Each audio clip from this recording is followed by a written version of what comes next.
नमस्कार दोस्तों, मैं अखिलेश विश्वकर्मा आप लोगों का स्वागत करता हूं आपके अपने YouTube चैनल हिंदी अनमोल ऑनलाइन पर। दोस्तों, इस चैनल पर हम लोग हिंदी गद्य साहित्य देख रहे थे। हिंदी गद्य साहित्य में उपन्यास के अंतर्गत हम लोग पहुंचे हैं आंचलिक उपन्यास। आंचलिक उपन्यास में हमने दो उपन्यासकारों को देख लिया है। पहले उपन्यासकार थे फणीश्वर नाथ रेणु, जिनको हमने देख लिया है। फिर उसके बाद नागार्जुन को देखा है। आइए देखते हैं और जो इसमें बचे हुए उपन्यासकार हैं आज की क्लास में उनको देखते हैं। तो आइए क्लास को शुरू करते हैं। और सबसे पहले आज जो उपन्यासकार देखे जाएंगे उनका नाम है राजेंद्र अवस्थी और क्लास संख्या ये 14 है। तो आइए दोस्तों शुरू करते हैं आज की क्लास। और आप लोग हेडिंग डाल लीजिए राजेंद्र अवस्थी, जिनको त्रिशित के नाम से भी जाना जाता है।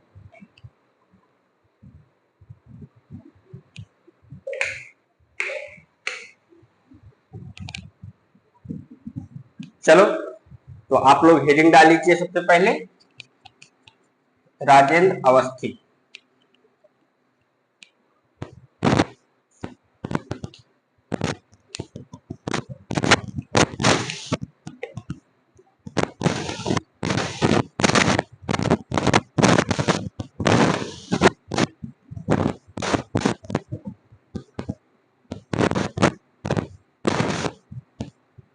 इनको त्रिशित भी कहा जाता है, लिख लीजिए आप लोग देख करके त्रिशित। ठीक, मान लो राजेंद्र अवस्थी ना देकर के त्रिशित दे दिया तो कम से कम आप लोगों को पता तो रहेगा कि ये उपन्यास किसके।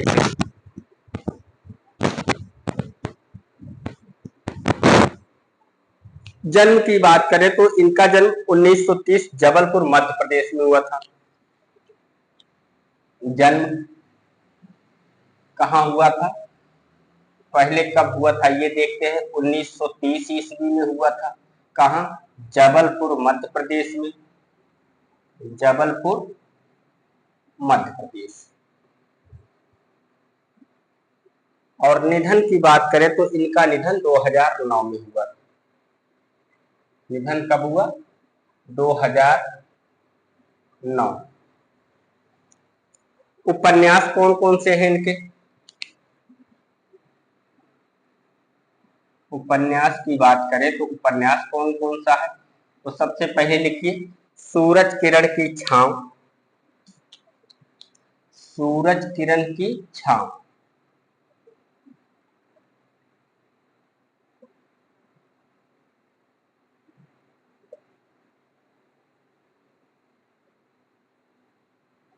और ये कब है? ये 1959 में है। 1959। जंगल के फूल, अगला उपन्यास कौन सा है? जंगल के फूल। जंगल के फूल। और ये कब है? ये है 1960 में। 1960 में। उतरते ज्वार की सीपियां, अगला उपन्यास कौन सा है? उतरते ज्वार की सीपियां। उतरते ज्वार की सीपियां।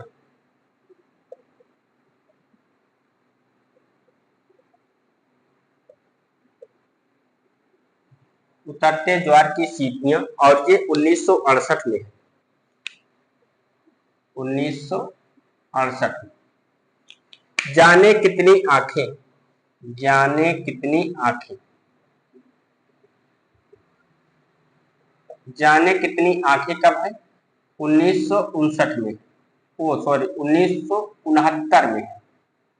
जाने कितनी आंखें कब है? 1969 में।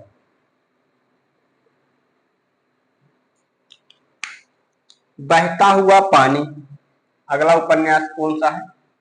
बहता हुआ पानी।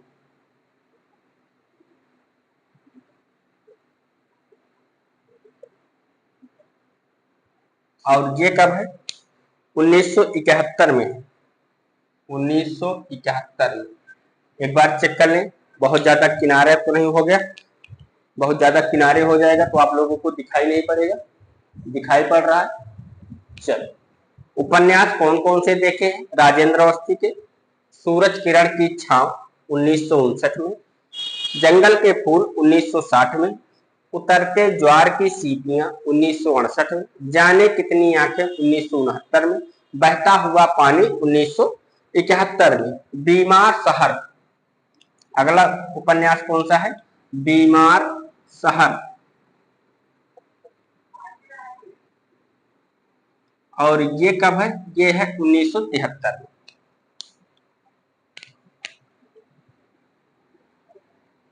में अकेली आवाज। अकेली आवाज और ये है 1976 में। बीमार शहर 1973 में, अकेली आवाज 1976 में। मछली बाजार 1977 में। मछली बाजार 1977 में।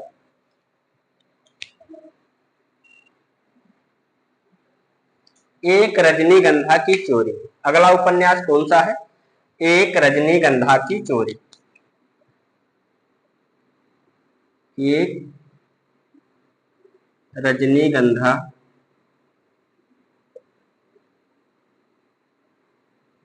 की चोरी।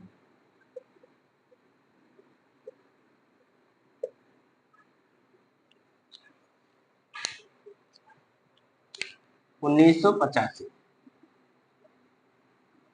ये रहा उपन्यास किसका? राजेंद्र अवस्थी का। आज की क्लास में सबसे पहले हमने किसको देखा? सबसे पहले उपन्यासकार राजेंद्र अवस्थी को देखा, जिनको त्रिशित के नाम से भी जाना जाता है। अगर आपसे पूछ ले और आपने अच्छी तरह से याद कर लिया है सूरज किरण की छांव राजेंद्र अवस्थी की है, तब राजेंद्र अवस्थी नाम ना दे करके त्रिशित नाम दे दे तो आप लोगों को कंफ्यूजन न हो, इसलिए मैंने राजेंद्र अवस्थी के साथ साथ त्रिशित नाम भी लिखवा दिया। ठीक, उपन्यास कौन कौन सा है राजेंद्र अवस्थी? चलो एक बार इस पेज को ही दोहरा लेते हैं। जन्म 1930 ईस्वी, जबलपुर मध्य प्रदेश। जन्म 1930 ईस्वी, जबलपुर मध्य प्रदेश। निधन 2009 में हुआ।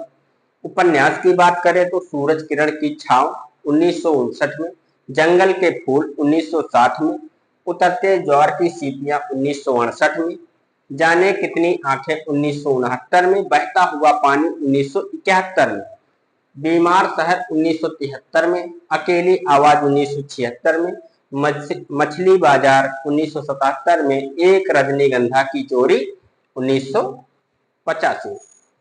अब इनके 3 उपन्यास मुख्य हैं।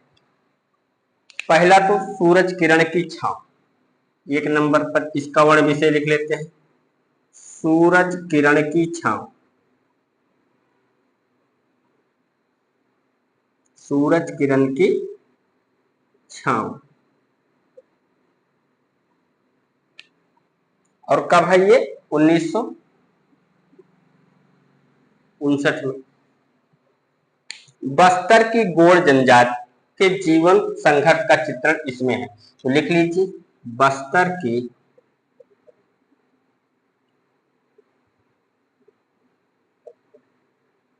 गौड़ जनजाति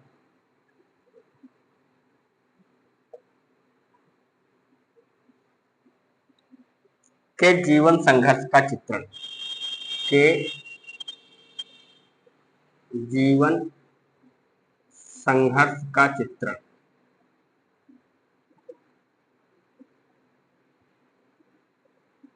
का चित्र। ये तो हो गया सूरज किरण की छांव 1959 की बात। बस्तर की गौड़ जनजाति के जीवन संघर्ष का चित्रण किस रचना में मिलता है? राजेंद्र आपसे क्वेश्चन ऐसे ही पूछेगा, ये बता देगा कि बस्तर की गौड़ जनजाति के जीवन संघर्ष का चित्रण राजेंद्र अवस्थी ने किस रचना में किया है,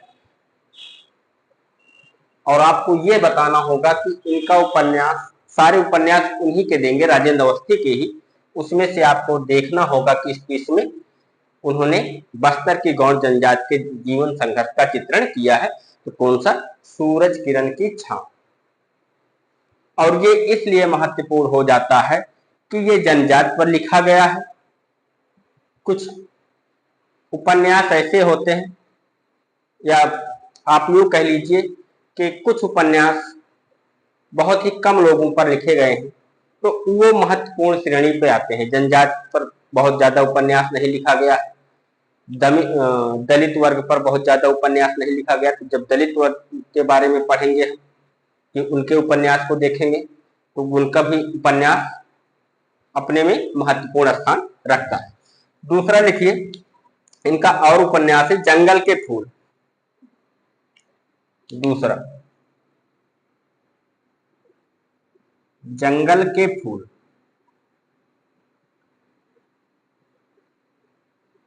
और ये 1960 में है। कब है? 1960 में। इसमें क्या है? इसमें गौड़ जनजाति की सांस्कृतिक एवं सामाजिक जीवन की अभिव्यक्ति हुई है। तो लिख लीजिए, गौड़ जनजाति की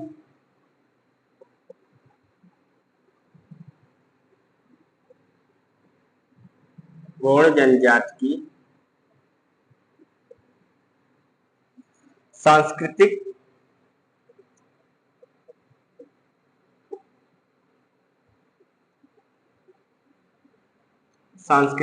एवं सामाजिक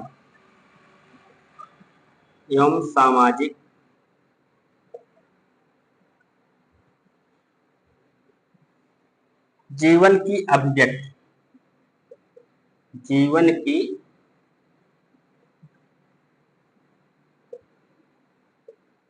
अभिव्यक्ति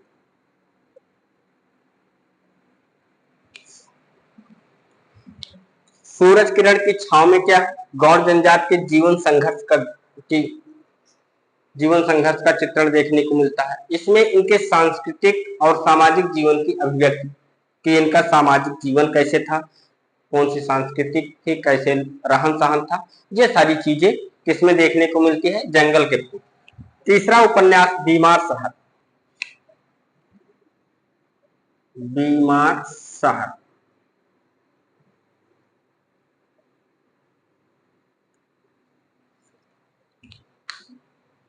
मुक्त यौन संबंधों का चित्रण इसमें देखने को मिलता है। बीमार शहर का समय लिख लीजिए आप लोग, 1973। बीमार शहर 1973। और क्या है इसमें? मुक्त यौन संबंधों का चित्रण। मुक्त यौन संबंधों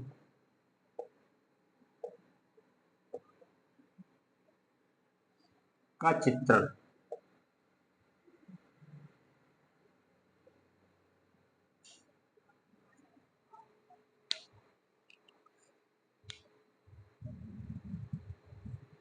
इतना कर लो, फिर आगे देखते हैं।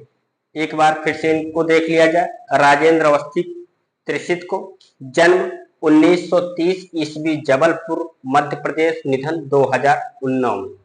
कितने में? 2009 में। उपन्यास अगर समय नहीं देखा जाए तो सूरज किरण की छांव, जंगल के फूल, उतरते ज्वार की सीपियां, जाने कितनी आंखें, बहता हुआ पानी, बीमार शहर, अकेली आवाज, मछली बाजार, एक रजनीगंधा की चोरी। ये किसके उपन्यास है? ये है राजेंद्र अवस्थी के उपन्यास। समय के साथ आइए देख लेते हैं एक बार। सूरज किरण की छांव 1959 में, जंगल के फूल 1960 में, उतरते ज्वार की सीपियां 1968 में, जाने कितनी आंखें 1969 में, बहता हुआ पानी 1971 में, बीमार शहर 1973 में, अकेली आवाज 1976 में, मछली बाजार 1977, एक रजनीगंधा की चोरी 1985 में। उसके बाद इनके 3 उपन्यासों का वर्ण विषय हमने देखा। सूरज किरण की छांव 1959 में है। बस्तर की गौड़ जनजाति के जीवन संघर्ष का चित्रण देखने को मिलता है। जंगल के फूल में गौड़ जनजाति के सांस्कृतिक और सामाजिक जीवन की अभिव्यक्ति या चित्रण देखने को मिलता है। बीमार शहर में क्या है? मुक्त यौन संबंधों का चित्रण किया गया है इसमें। ठीक, तो आप लोग लिख लीजिए।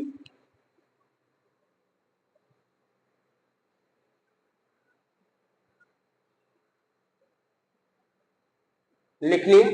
चल, अब अगले उपन्यासकार हैं रामदरस मिश्र। इनका उपन्यास भी आप लोग जानते ही, पानी का प्राचीर, जल टूटता हुआ, बीच का समय, सूखता हुआ तालाब, अपने लोग, रात का सफर। ये उपन्यास किसके हैं? रामदरस मिश्र के हैं। तो आप लोग अब हेडिंग डाल लीजिए, रामदरस मिश्र। रामदरस मिश्र के जन्म की बात करें तो इनका जन्म 1924 ईस्वी डुमरी गोरखपुर में हुआ। तो आप लोग पहले हेडिंग डाल लीजिए, रामदरस मिश्र।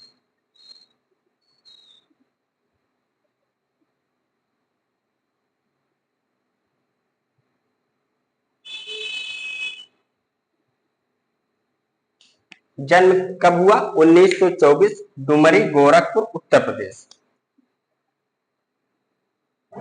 जन्म की बात करें तो 1924 ईस्वी, कहा? डुमरी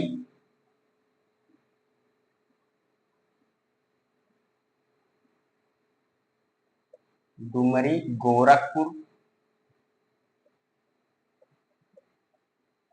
गोरखपुर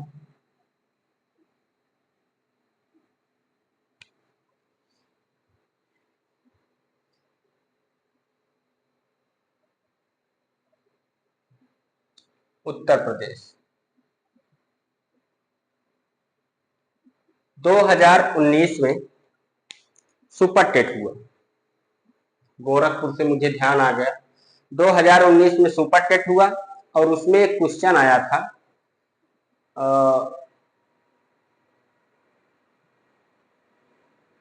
नाथ आंदोलन के प्रवर्तक कौन है? नाथ आंदोलन के प्रवर्तक कौन है? तो नाथ आंदोलन हमने जब आप लोगों को पढ़ाया था आदिकाल, उसमें नाथ साहित्य पढ़ाया, उसमें आपको बताया गया है कि नाथ आंदोलन और नाथ साहित्य आंदोलन दोनों के प्रवर्तक अलग अलग। नाथ आंदोलन के प्रवर्तक कौन है? मसेंद्र नाथ।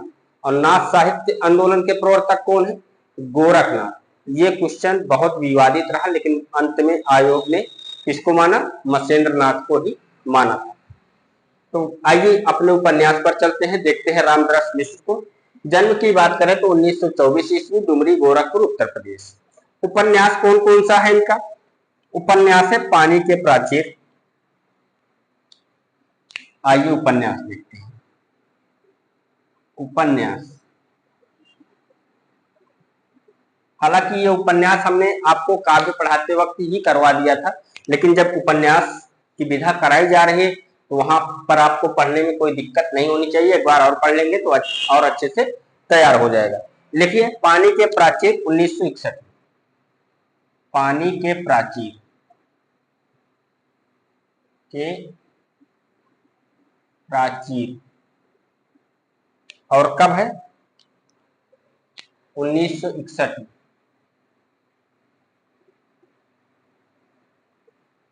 पानी के प्राचीर 1961 में। जल टूटता हुआ, अगला उपन्यास कौन सा है? जल टूटता हुआ 1969 में। जल टूटता हुआ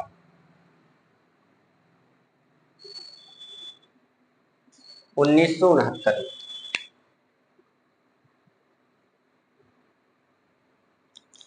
बीच का समय,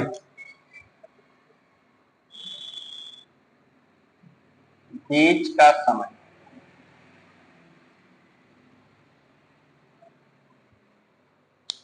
1970 में।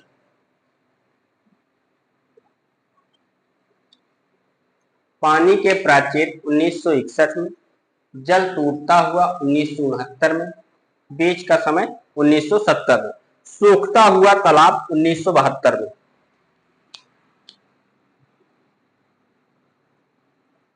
सूखता हुआ तालाब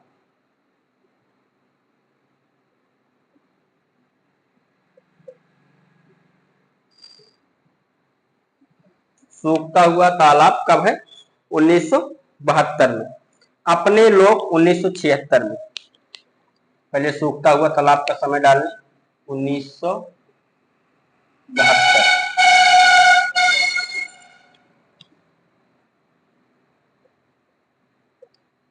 अपने लोग, और ये कब है?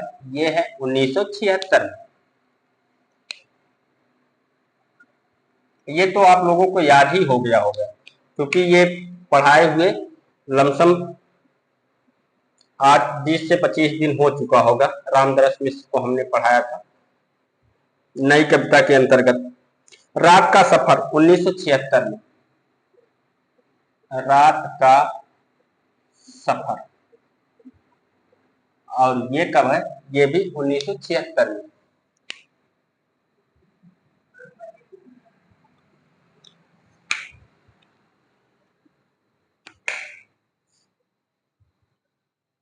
अगला उपन्यास है इनका आकाश की छत। आकाश की छत,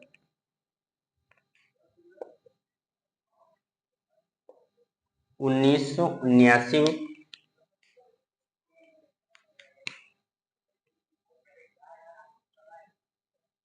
बिना दरवाजे का मकान 1984।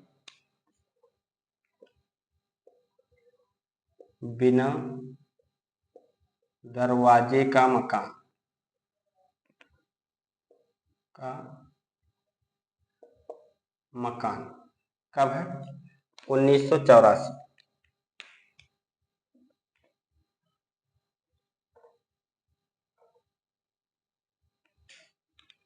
दूसरा घर,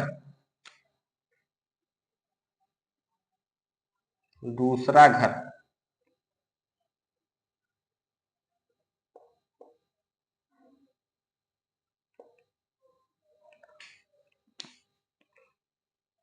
बिना दरवाजे का मकान, ये 1984 में है। दूसरा घर 1986 में। बिना दरवाजे का मकान 1984, दूसरा घर 1986।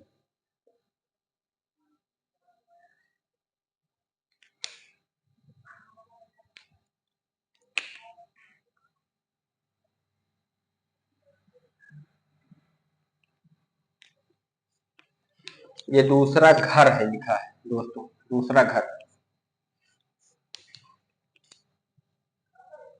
थकी हुई सुबह 1993।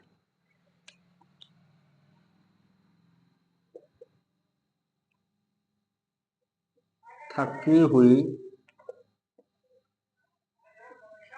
सुबह, और कब है? 1993।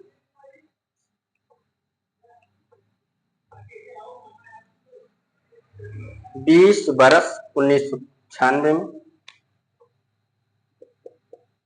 20 बरस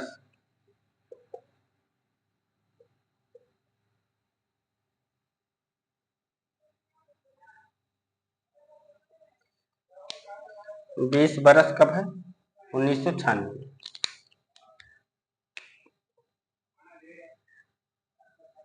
परिवार 2006 में। परिवार कब है? 2006 में।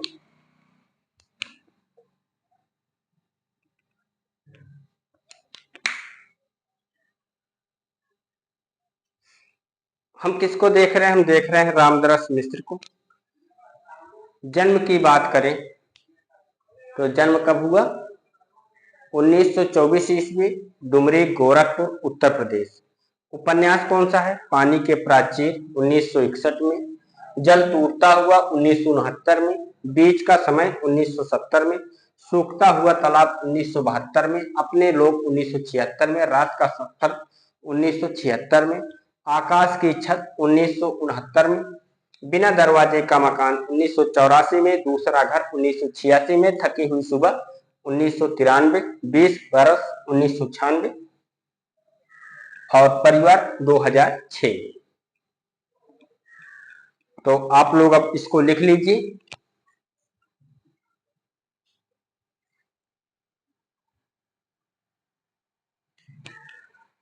किसी दिन भी मैंने इतनी ज्यादा लंबी क्लास नहीं ली है। लंबी ली है, हम मानते हैं 2.5 घंटे से 3 घंटे तक क्लास ली है, लेकिन इतना ज्यादा रचनाकारों की रचनाएं नहीं लिखाई हैं जिनको आप एक दिन के अंदर तैयार न कर सके। जो ये सोचेगा कि आज नहीं कल कर लेंगे, उनके लिए तो सबसे बड़ी मुसीबत खड़ी हो जाएगी, भारी हो जाएगा कि आज इतना सारा, इतना अधिक, इतना ज्यादा कैसे होगा। जब एक क्लास आप लोग लिखते हो तो उसको पहले एक बार अच्छे से पढ़ लो, फिर से दोबारा क्लास देख लो, फिर अगली क्लास की तरफ बढ़ो, ताकि जितना आपने लिखा, 2 कवि, तीन कवि, या एक रचनाकार को, 2 रचनाकार को, या 10 रचनाकार, जितने भी रचनाकार को आपने लिखा, आप उसको केवल 10 मिनट के अंदर पढ़ सकते हो।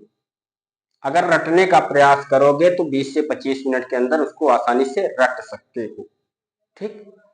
रामदरस मिश्र की बात करें, जन्म 1924 ईस्वी, डुमरी, गोरखपुर, उत्तर प्रदेश। उपन्यास कौन सा है? पानी के प्राचीर 1961 में, जल टूटता हुआ 1969 में, बीच का समय 1970 में, सूखता हुआ तालाब 1972 में, अपने लोग 1976 में, रात का सफर 1976, आकाश की छत 1979, बिना दरवाजे का मकान 1984, दूसरा घर 1986, थकी हुई सुबह 1993, 20 बरस 1996, परिवार 2006। आप लोगों ने इसको लिख लिया होगा।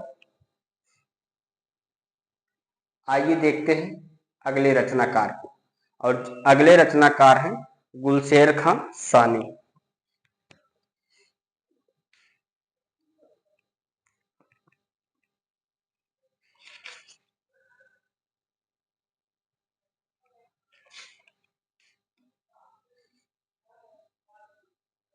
चलो अगले रचनाकार को देखते हैं। अगले रचनाकार कौन है?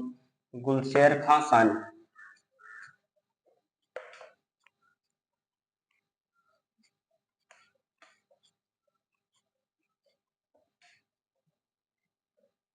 एलटी के हिसाब से देखी जाए तो आपकी पढ़ाई आगे चल रही है, एलटी के हिसाब से, क्योंकि जो बच्चे कोचिंग में एडमिशन लिए हैं अभी उनका आधुनिक काल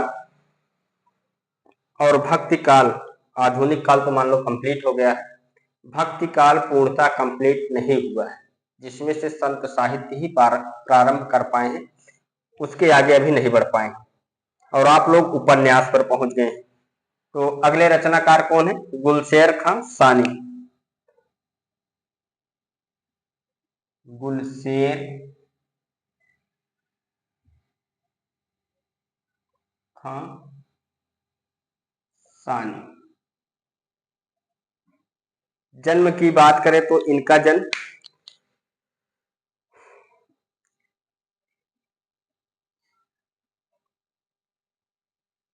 1933 ईस्वी, लिख लीजिए जन्म 1933 ईस्वी, जगदलपुर, बस्तर, छत्तीसगढ़। जन्म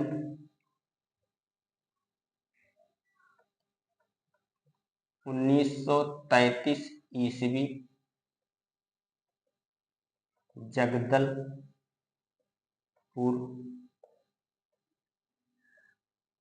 बस्तर,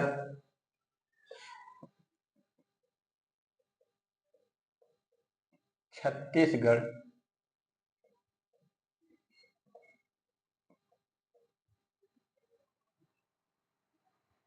छत्तीसगढ़।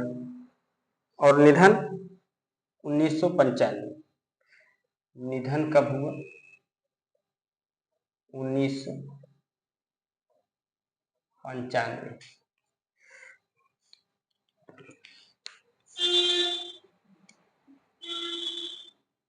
इनकी रचना लिख लीजिए। उपन्यास कौन कौन से हैं? काला जल उपन्यास लिखिए।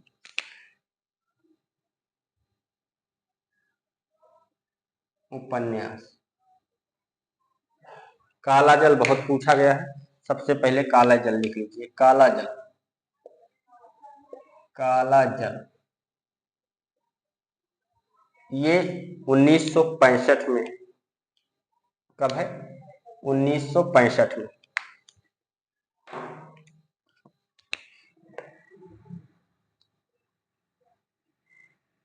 फिर कस्तूरी लिखिए आपने 1964 में। कस्तूरी,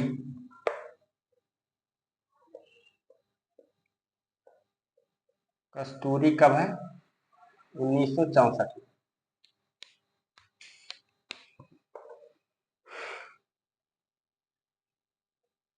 पत्थरों में बंद आवाज, ये भी 1964 में है। पत्थरों में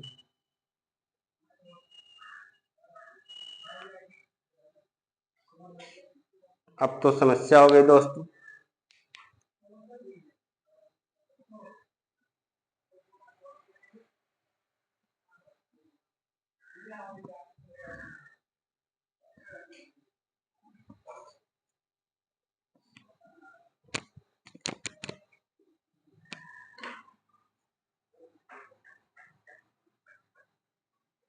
गुलशेर खां सानी, जन्म 1933 ईस्वी, जगदलपुर, बस्तर, छत्तीसगढ़, निधन 1995। उपन्यास कौन सा है? काला जल 1965 में, कस्तूरी 1964 में, पत्थरों में बंद आवाज, पत्थरों में बंद आवाज,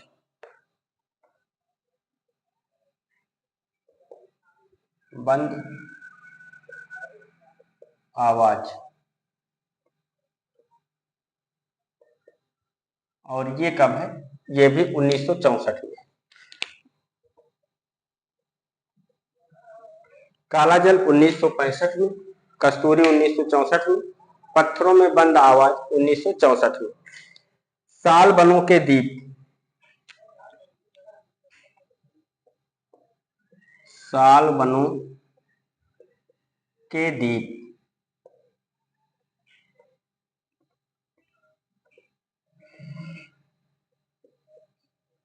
साल बनों के द्वीप, और ये कब है? 1967 में। नदी और सीपियां 1973 में, नदी और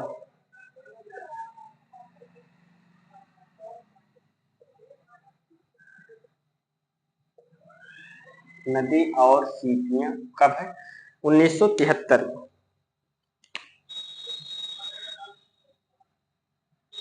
एक लड़की की डायरी, एक लड़की की डायरी,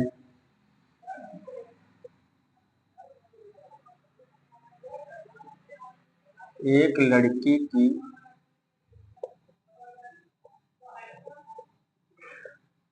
डायरी, और ये कब है? ये है 1973 में। फूल तोड़ना मना है, फूल तोड़ना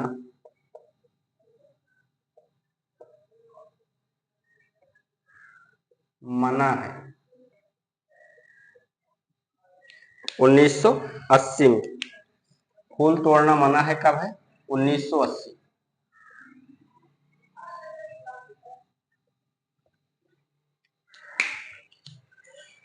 सांप और सीढ़ी, सांप और सीढ़ी, सांप और सीढ़ी, और ये कब है? 1983।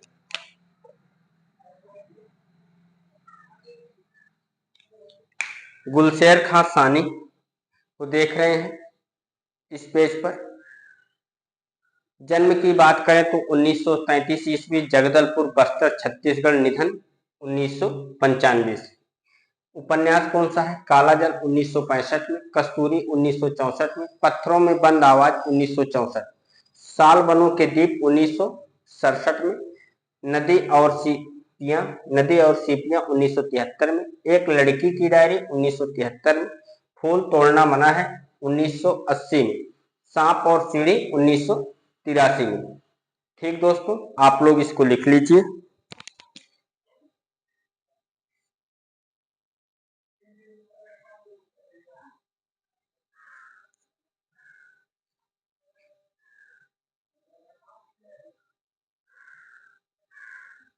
इन्वर्टर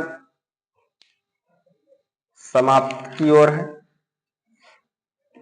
चलो आप लोगों ने इसको लिख लिया। आइए एक उपन्यासकार को और देख लेते हैं और आज के दिन 4 उपन्यासकार हो जाएंगे।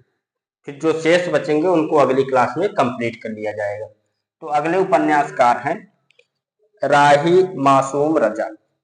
अगले उपन्यासकार कौन है? राही मासूम रजा। तो आप लोग हेडिंग डाल लीजिए राही मासूम रजा।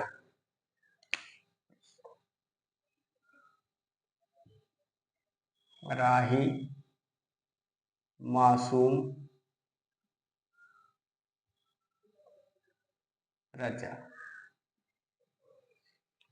जन्म 1927 गाजीपुर, निधन 1992। लिख लीजिए जन्म 1927 गाजीपुर और निधन 1992।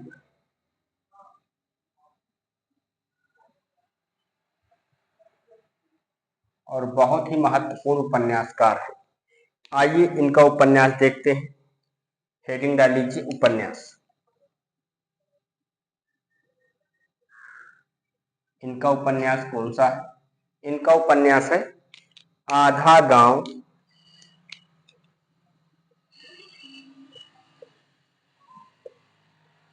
आधा गांव। और ये कब है? 1966 में है। 1966। टोपी शुक्ला। टोपी शुक्ला। आधा गांव 1966 में है। टोपी शुक्ला 1969 में। 1969 में।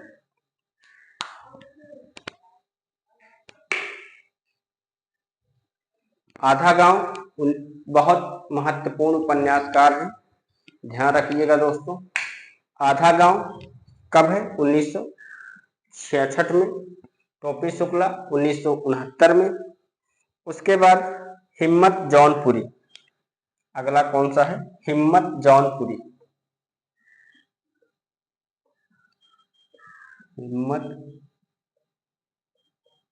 बहुत आसानी से आप लोग ये याद हो जाएंगे। आधा गांव, टोपी शुक्ला, हिम्मत जौनपुरी। हिम्मत जौनपुरी कब है? 1969 में ये भी है। ओस की बूंद, इनके 6-7 उपन्यास है ही टोटल। अगला लिखिए ओस की बूंद, जिनको हमें देखना है। ओस की बूंद।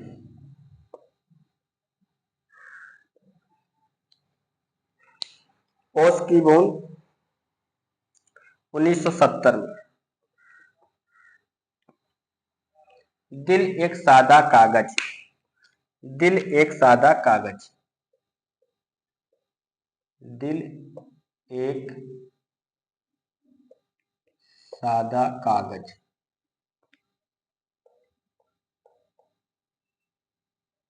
दिल एक सादा कागज। और ये कब है? 73। 1973। सीन 75।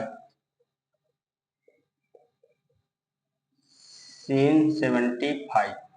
और ये 75 है। और आपको इसके पहले फणीश्वरनाथ रेणु का उपन्यास पढ़ाया था, कितने चौराहे। चौराहे का मतलब आप लोग 64 मत समझिएगा, 2 कदम आगे बढ़ जाइएगा तो कितना हो जाएगा? 1966 हो जाएगा, 66 हो जाएगा। और उसी तरह सीन 75 में भी 2 कदम आप लोग आगे बढ़ जाइएगा, तब कितना हो जाएगा? 1977। ये हो गया इसका समय। एक रचना और बच रही है, कौन सी? Katra B RG 1978। ये भी लिख लेते हैं, कटरा बी आरजी। और ये कब है? 1978 में। 1978। रचनाएं कौन कौन सी हैं आप बिना समय के एक बार देखो। आधा गांव, टोपी शुक्ला, हिम्मत जौनपुरी। 3 रचना आपने देख ली। आधा गांव, टोपी शुक्ला, हिम्मत जौनपुरी। फिर 3 और देखनी है। कौन कौन सी? ओस की बूंद, दिल एक सादा कागज, सीन 75। फिर बचता क्या है? एक रचना बचती है, कटरा भी आरजी। आइए समय के साथ देखें। आधा गांव 1966 में, टोपी शुक्ला 1969 में, हिम्मत जौनपुरी 1969 में, ओस की बूंद 1970 में, दिल एक सादा कागज 1973 में, सीन 75 1977 में, कटरा भी आरजू 1978 में।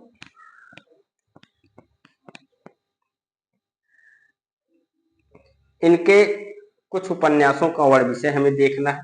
आइए वो भी देख लेते हैं। पहले नंबर पर देखेंगे आधा गांव। आधा गांव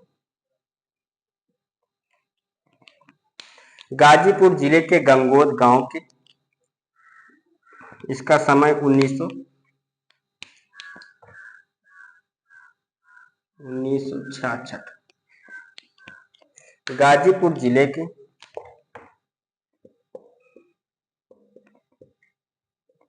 गाजीपुर जिले के गंगोद गांव के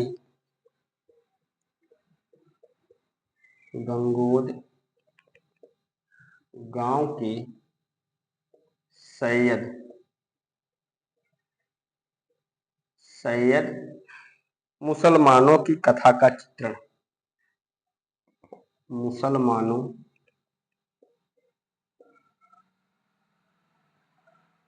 की कथा का चित्रण।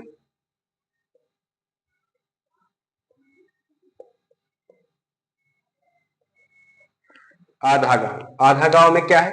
गाजीपुर जिले के गंगोद गांव के सैयद मुसलमानों की कथा का चित्रण।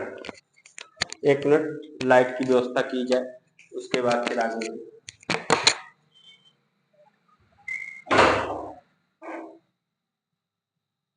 5 मिनट और चलाए रखा बाबू।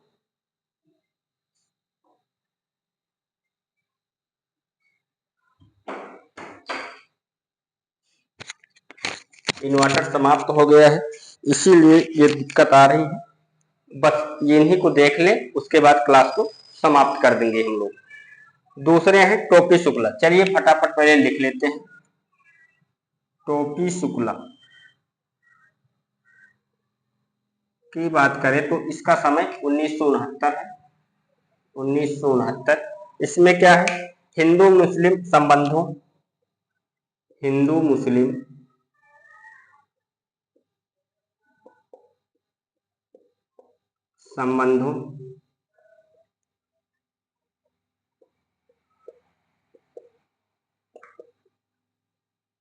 एवं उनकी समस्याओं का चित्रण। उनकी समस्याओं का चित्रण। हिंदू मुस्लिम संबंधों एवं उनकी समस्याओं का चित्रण। तीसरे नंबर पर डालिए सीन 75। सीन 75 और कब है ये? 1977 में है। इसमें क्या है? 1975 के आपातकाल का वर्णन। 1975 के आपातकाल का वर्णन। 1975 के आपातकाल का वर्णन एवं उनके जनजीवन पर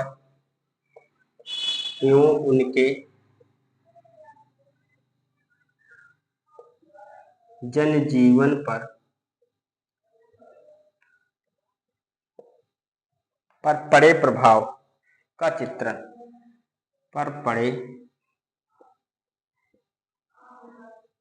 प्रभाव का चित्रण।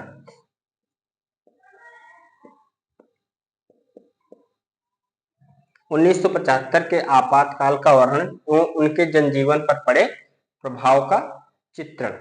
अगला उपन्यास है ओस की बूंद। एक उपन्यास और लिख लीजिए, ओस की बूंद।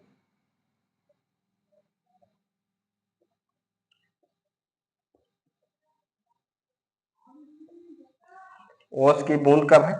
और ये है 1969 में। 1969 में। हिंदू मुस्लिम के धार्मिक उन्माद का चित्रण। हिंदू मुस्लिम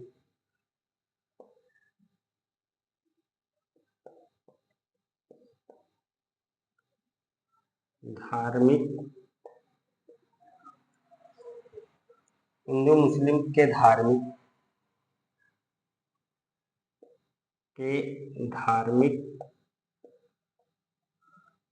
उन्माद का चित्रण। उन्माद का चित्रण।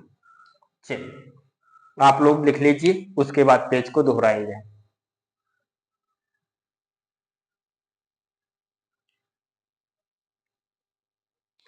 हम किसको देख रहे हैं? हम देख रहे हो राही मासूम रजा को।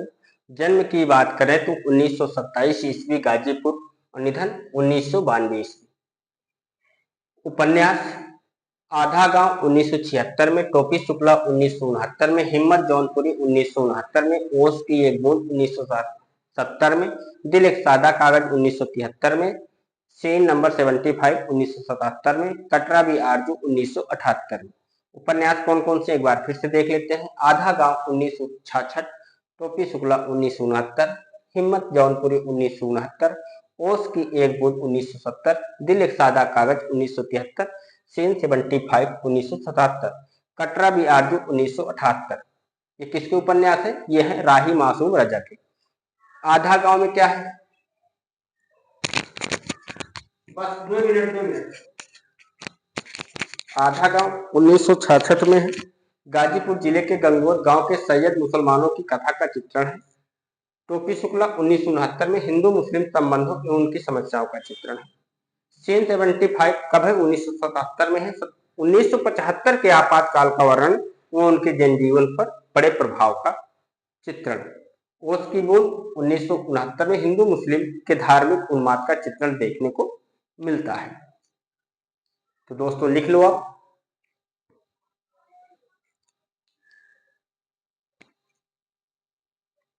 लिख लिया? चलो ठीक। अभी एक उपन्यासकार और हम लोग देख लेते हैं, श्री लाल शुक्ल, जिनका उपन्यास है सोनी घाटी का सूरज, अज्ञातवास, राग दरबारी, सीमाएं टूटती हैं, आदमी का जहर, मकान, पहला पड़ाव, विश्रामपुर का संत। अगर इनको भी देख लेते तो ठीक था, लेकिन जाने दीजिए।